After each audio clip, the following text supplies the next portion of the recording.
Hey, everybody, welcome to another edition of Deep Dive. Some things are a little bit different. I'm Shane, I'm Amy. and it appears to be we're not in the same place. Isn't that right, Amy? That is correct. Yeah, I'm at home. Amy's at home. I wonder why that is. Maybe it has to do with this whole pandemic thing. But we're going to talk about that. But we're going to talk about it in an upbeat way, not to stress you out, but just to have a little fun with this and talk about, as Christians, what are the ethics of what we're dealing with, and how do we be the church in this sort of brave new world where we can only see each other through screens. Let's get started.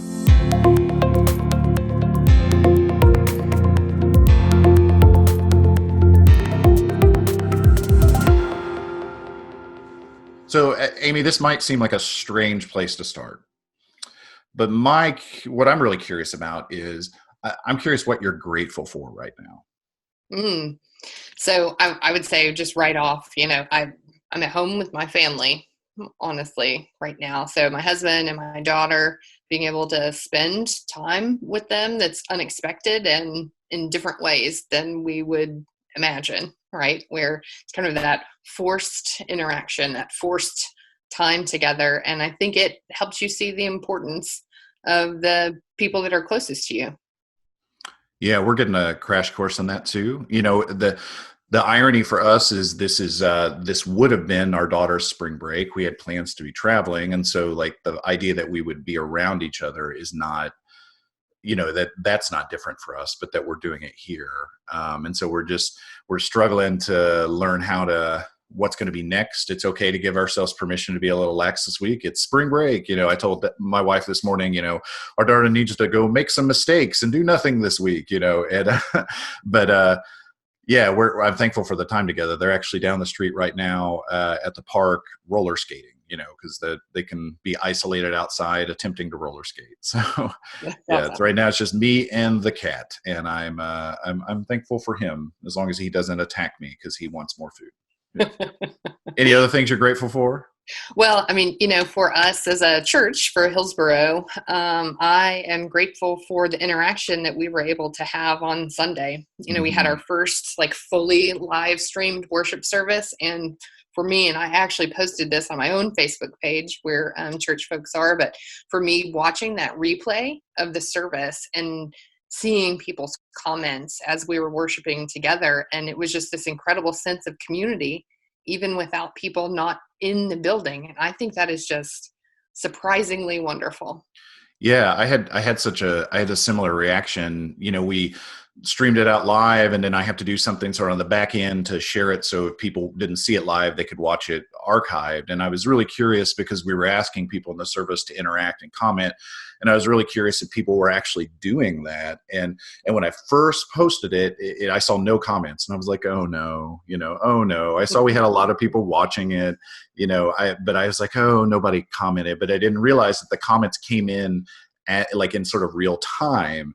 And then I skipped to the end of it, and I realized, there's like hundreds of comments and just tons of interaction. And it was so, I saw the outpouring of love and gratitude at everyone. And it was really like, it's not the same, but it's not the same as giving someone a hug or being able to see people's faces, but it's very sweet. And it was very, it's so heartwarming to see that. So I'm very, like you, Amy, I'm super thankful for that.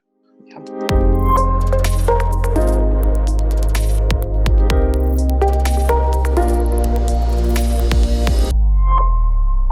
So one of the things we are going to be grappling with, and everyone's grappling right now, is this sort of competing ethics. And it's the ethics of what do we do for the common good versus what is our sort of individual liberty, absolute right to do. And I think that on one hand, that can sound like a really political conversation, but really at its root for people of faith, it is a theological conversation. And for those of us Presbyterians that are in this Reformed tradition, it really has roots in our theology, because John Calvin, when he's setting up this sort of initial system there in Geneva, the idea was it was to promote the common good. That's why they'd kicked him out of the city multiple times, but only brought him back because it had gone to heck in a handbasket. And they brought him back in to establish these rules, to establish this common good. But at the same regard, there's a tension that common good is held at tension with not necessarily infringing on one's moral individual liberty. And so within our system of being church, we do have something called just a freedom of conscience clause, which basically means in all of our positions, I cannot force you to believe something that in your good conscience cannot believe. It's really sort of the roots, particularly when you talk about conscientious objectors and things like that. It's where you get the root of that theology is I cannot force someone to believe something that in their good conscience cannot believe. I think that's an interesting thing right now because we're asked to do extreme things. I hope once in all of our lifetime, no one, that's the crazy, no one has experienced something like this. And Amy, I'm curious about do you feel a tension with that, or is this choice for the common good a little easier for you? There's definitely a tension there. I think just because as I think about people's reactions to this, I mean, until our government says these are the things you can and can't do, there is a lot of choice that people can make, right? I mean, here in Nashville, Friday and Saturday night, from kind of everything I heard, people are flooded downtown on Lower Broadway, even though, there are these requests for people to have this social distancing going on, but they have the choice to be able to do that. And for me, and maybe it's because I work at a church and I'm thinking about our own community, I'm thinking about the older folks in my own family and how I would want people to respond and care, love, and concern for those people, given this kind of unexpected place that we're in. So I sometimes have the feeling like, why are we not responding in this way that helps protect other people? But I can't force that on, on other folks. I don't know. It's hard. Yeah, we had an example of that. I mean, we've heard those stories about downtown. We'd seen the picture. I saw somebody, Audrey Assad, a singer who we've sung some of her songs at church, who's one of my neighbors, had posted something on Twitter, and it was just a video of one of the bars downtown. It just said, Broadway, Nashville, undefeated. And it was just like, there's nothing short of just closing these things down that aren't going to draw people to them. We saw that in our neighborhood because we live maybe a mile and a half from downtown, but we live in East Nashville where there's a lot of bars and restaurants as well. And my street, which normally doesn't have a lot of people parked on the street, actually had an enormous amount of people parked on it because they were just going to bars and clubs around here. And I sort of walked in the house and I just said to my wife, this is after coming from church where it was just me at church, I'm just like, what is happening here? And it's almost like some people felt like this weekend was like a going out of business sale or something, just needed to get it all in before we hunker down for the winter. I think the naivety in that is they don't realize that they're worsening it until they're escalating it before they think they're de-escalating it. There's not an absence of cost in what they've done. And I don't mean that to harp on that, but there is a tension. I feel that on my own, just because I desire to be creatively free. I desire to sort of do what I want, and and the ability just to hop in a car and drive somewhere. I guess I could if it was in the middle of nowhere, but I'm not going to do it if it is, just to do it now, and so that's the tension I feel. I'm curious if you feel that. Are you prone to cabin fever, or are you someone that just likes to, just wrap me in 20 blankets and I'm good? Well, my heat's out at my house, actually. Right. So I have been wrapped in many blankets, but, I think I'm somebody that could like the idea of hey, I'm not going anywhere. I'm not doing anything. And then you get into day 4 and it's man, I would just really like to go to my favorite restaurant, here locally, and just hang out. And I saw a post, and I'm not going to get this anywhere near what it says, but really thinking about this as a time to reflect on those very simple things that we are grateful for, that we're not doing now if we're making that choice at this point to not do those things. So a cup of coffee, somewhere that you love to go and to hang out, and something as simple as handshakes when you meet somebody, as hugging people that we love and care for. And really the inability to be able to do that now could be this well of gratitude for those moments that we've had in the past and that we will have again at some point in the future. Yeah, that's an interesting bridge to another thing we wanted to talk about is this general idea of decluttering. This is an interesting, and I'm going to frame it this way. I'm trying to view this as an opportunity. I don't know about you, but I refer to it as book debt. It's the amount of books I buy, and then they just start stacking up. And right now, it's like my bedside nightstand is it's nearly full of them, of stuff I Yeah. need to read. And it's like, if I don't make a significant dent in that book debt right now, then I just know I'm broke. I'm broke as a human being. I'm never gonna work off that book debt. Uh, but it is. I am trying to view this as an opportunity for creativity. I've been playing piano a little bit more. I've been trying to do that. My daughter and I have been like write little songs together and stuff like that. And so I hope maybe this is what I made reference to in my sermon on Sunday and our talk afterwards. Of this might be a chance for us to embrace some of the elements of monasticism, of a ritualized life that is meaning in that ritual and meaning in the simplicity. So I'm curious, Amy, if there are any things. I know it's less than a week. I'm curious if there are any things you've noticed that your orientation to them has changed in the last few days. Yeah. So I've reached out to people, honestly, that I haven't talked to in a long time just to check on them. And I think that's one of the things that I don't give myself space for in regular routine life, because I'm working and we have dance and we have all these things that we're doing, and it just feels like there's not time to reach out to folks that you care about in ways. And it's like, well, they're going about their life. I'm going about my life. Will a text really make that much difference? But this is a time that I think has created space for that. And these are people I'm talking like I haven't spoken to in a couple years, those sorts of people, just being able to reach out and check on them. Yeah, I'm curious what's going to hit me here in a week or so, because my life has really been chaotic despite being home, just because we're, as leaders in a church, we're preparing everything for other people. And there's, we've had memorial services and all these different things that I've had to work through, plus getting the live streaming. And so I've not really had a lot of chance to slow down. I have had a chance to sleep in a little bit more, which has been wonderful. But that mainly, it has nothing to do with church. It has everything to do with my daughter being out of school. Right. But I'm curious what's going to hit me, that's why I'm trying to frame it as an opportunity. It's a chance to just say, look, you say you want to read more, here's your chance, buddy. And, you say you want to reach out to people more, here's your chance. So I really resonate with what you're saying. I have found myself sending more messages in the last couple of days, and I hope to continue that.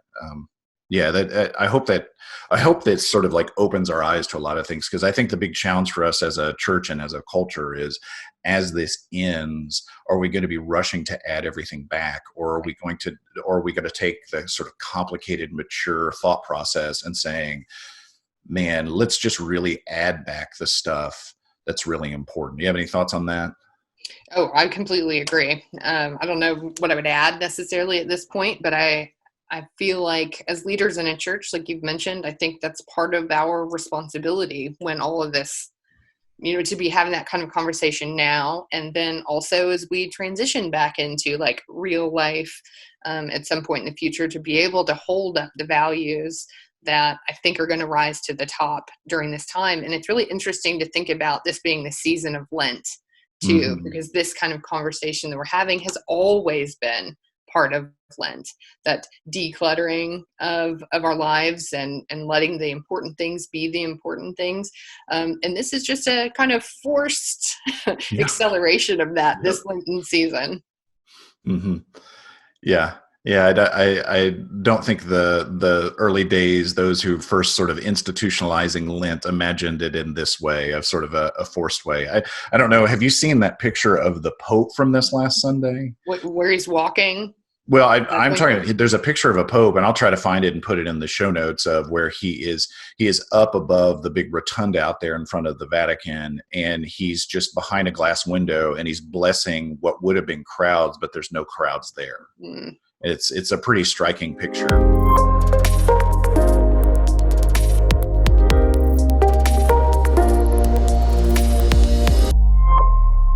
Well, one thing specific to our community, Hillsborough Presbyterian Church, we have a town hall meeting on Wednesday, March 18th at 6 p.m. So that's a quick turnaround from some of you who are just getting this on Tuesday evening when it typically comes out. And some of you might have already missed it. We're actually going to record the town hall, and we'll post it in a way that even people who weren't able to attend could see it for those in our community. So we'd love to see you there. The easy way to get to that is just go to our church webpage, hpcnashville.org or hborough.org. Both of them work. And you go there, and literally the first thing you see is a banner. You can click it, and it shows you all how to do it. We'll be doing it via Zoom. It's just a way for, hopefully we'll get a lot of people to participate in this and be able to just talk about our path moving forward. We have some ideas that we'd like to roll out to help that connection. We've been working with small groups and Sunday schools, ways that these groups can still get together and meet. And I tend to think, and Amy are going to talk here about maybe some recommendations going forward. I do tend to think one of the things we need to build into our mind is that, like, different types of social interactions have different values. And so, obviously in-person coffee with someone is going to be much more than text message, and somewhere in the middle there is that sort of web chat part. Now, granted, because where we are, this is going to be valued higher now. Web chat's going to be valued higher. But I do think what basically the long and the short is, I think we need to be doing more, more interacting, even if it's just brief, and so, if you've never used FaceTime before, set it up, use it. If you've never used Google Duo, set it up. The amazing thing is these are free services that you can use to talk to people, and you don't have to have, that's the great thing about mobile technology. You don't have to have a laptop with a webcam or a computer with a webcam. And most people, it's just an iPhone is enough, or an Android device with Duo. You can talk back and forth. We've been doing that with years with our daughter and cousins, and we were talking about how can we get them to interact. And we're actually talking about doing just like movie dates together, where we pull up a movie the same time, start the web stream, and then play the movie at the same time. And so it's like we get to watch movies together, even though we're not together. So we're trying to come up with ideas for that. But the first and foremost is get yourself in touch with other people, because you don't want to wait until it's too late. You don't want to wait like, oh, I can handle this for 2 weeks, and then 2 weeks from now you're like, oh man, I feel so disconnected from people. Start investing in those relationships now. Send more messages, write some letters. I think that's going to be of a lot of value. Mail them. But yeah, Amy, what do you have for recommendations in that area? Yeah, I'm just sitting here thinking, even just a couple of weeks ago, we said to some folks, like, if you're not on Facebook, don't get on Facebook. But this may even be just for a season of time. Mm-hmm. Maybe hop on Facebook if you haven't been on there before, because there's a lot of connection that can happen. And, we have a lot of our resources, a lot of information from the church goes out on Facebook. And I think that's going to happen a little bit more frequently even than it is now. So if there's ever a season to hop on Facebook when you don't have an account already, maybe go ahead and do that. And then at some point, if you want to cancel it later on, do that too. But give yourself every opportunity to be able to connect with folks. Yeah, there's an app on a phone and an iPad I'd commend to you as well. It's called D365. It's a daily devotional app. It's put out, I think it's through our denomination, D365, that allows you to just Bible readings, prayer suggestions every day. I'd really commend to you. Spiritual practices are different for everyone. Some people just fall right into them. Some people it's a real struggle. For me, it's more of a struggle. It's the rhythm of it. And I have a hard time doing things that if I'm not feeling it at that moment, I feel like I'm being fake or something. And that's sometimes where I run into issues. But for me, I know this is a season I should be doing a lot more of that. It is challenging for me. My faith is such a shared thing. It's hard for me. It's hard for me to want to discuss and read the Bible and pray by myself all the time. I always want to be with people doing it. But this is a time that I should be doing more of that. So D365, there's nothing magic about that one in particular. I would just commend to you any sort of daily devotional practice, because you got the time. You have the time to do it now. Let's build in this habit before the real life starts screaming back at us. Yeah. And actually, so there's a website called the Bible Project. Yes. Yeah. I don't know if you've used that before, but I teach a Sunday school class in normal times, and we actually rely on their videos quite a bit. And they have a video that are these animations, and they kind of walk you through the themes of every book in the Bible. And they do just a really fantastic job with it. So if you were interested in kind of even walking through the Bible Project would be a great place to go.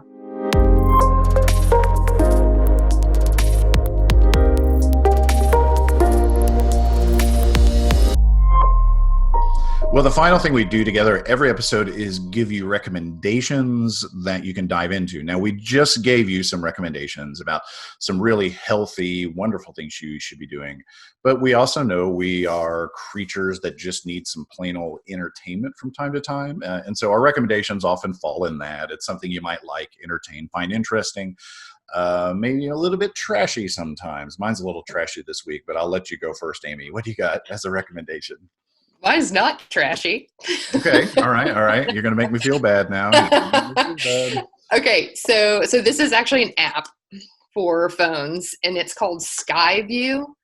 Have you used this before? It's where you can walk outside. Oh, yes. Yeah. It's great. Day or night, hold your phone up to the sky, and it's going to show you where the planets are, where the stars are, different constellations. It's got some music behind it.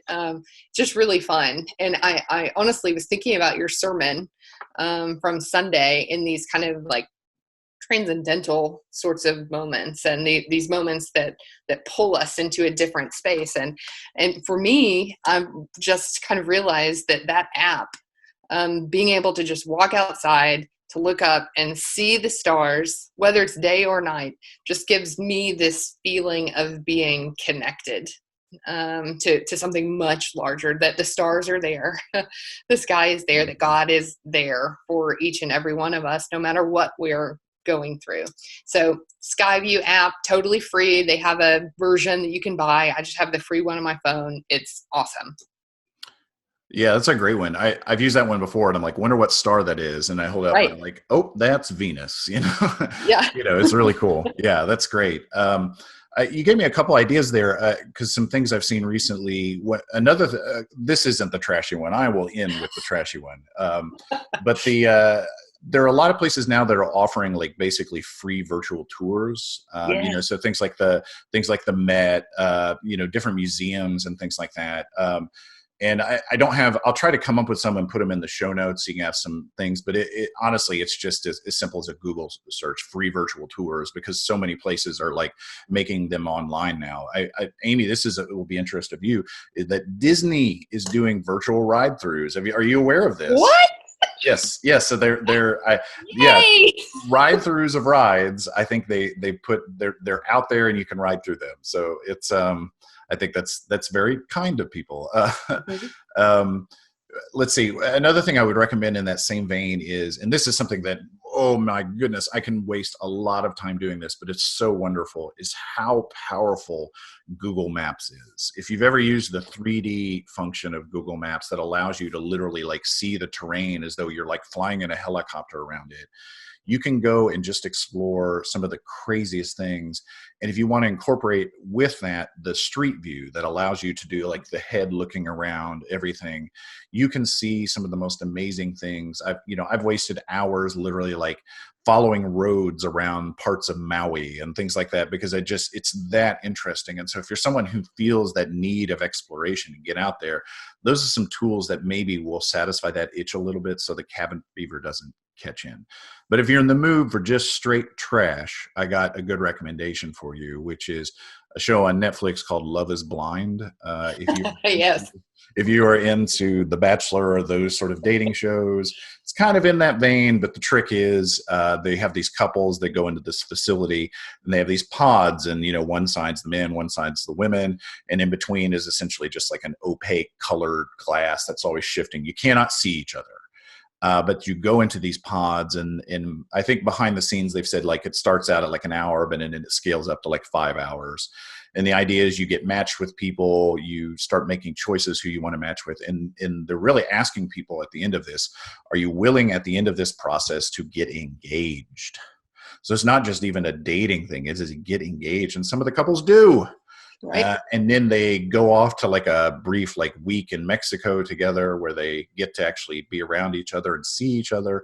And then they have, I think it's like 4 weeks to Yeah. plan a wedding, something like that. And then they get married. And then they have like a reunion. And the crazy thing is, this was filmed over a year and a half ago. And so when you get to the reunion and you get to see sort of the effects of those who stayed together and those who didn't, things like that, like you're actually seeing in the case of those who stay together, real relationships that have stood some degree of test of time. Not decades, obviously, but it's not just like the 2 week afterglow of The Bachelor where everything's wonderful and then 3 months later it falls apart. So anyways, I don't know. It's not perfect, but it's sometimes you just got to watch something that requires zero investment, and this is a good candidate for that. So that's it for Deep Dive. We thank you for joining us for this sort of unique format. We plan on doing this every week going forward, either this or we do see each other occasionally in the week. We'll record this somehow and get it out to you down there in the show notes below us, or if you're listening to this on a podcast app, in the show notes, you'll find links to the things we've talked about. Make sure to like us, share us. This is a great time to share things because people are looking for entertainment or thought-provoking content. We hope that is for you. We hope you appreciate this. We hope you're doing well and keeping safe and keeping sane. We love you. We care for you. I don't know. I don't, any other parting words, Amy? I don't know what else to say. I would say we'd love to have a conversation with you. I mean, yeah, absolutely. Reach out to us. Yeah, reach out to us. Send us questions at deepdivepod.org. We'd love to answer them. We have done sort of an episode on that, but we'd love to do more of that. Love to do more interaction. But yeah, we'll see you next time. I'm Shane. I'm Amy. And thanks for joining us. Take care. Bye-bye.